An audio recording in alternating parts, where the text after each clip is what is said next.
ગુજરાતના જે 66માં સ્થાપના દિવસ છે, તો અમારી આમ આદમી પાર્ટીએ 1 તારીખના પ્રતિક ઉપવાસ રાખવા માટે આદેશ આપેલો છે। ત્યારે અમે દાહોદ જિલ્લાના સિંગવડ તાલુકાની આમ આદમી પાર્ટીની ટીમ દ્વારા જે ઉપવાસ રાખ્યા છે, એ ઉપવાસ થકી અમે ભાજપની સરકારને કહેવા માંગીએ છીએ કે એમને સદબુદ્ધિ આપે ભગવાન, અને જે આ ત્રાસ આપી રહ્યા છે અમારી જનતાને, એ ત્રાસ બંધ કરે।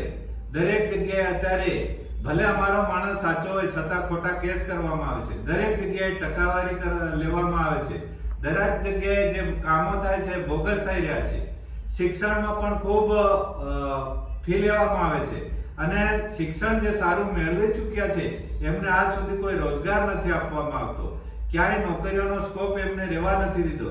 ત્યારે અમે ભાજપની સરકારને સદબુદ્ધિ આપે ભગવાન, એના માટે આજે જે ઉપવાસ કર્યા હતા એ ઉપવાસના અમે છોડવા માટે પારણા કરીએ છીએ, અને ભાજપની સરકારને આ ગુજરાતની જનતા જાકારો આપે તેવી અમે જનતા પાસે આશા રાખીએ છીએ।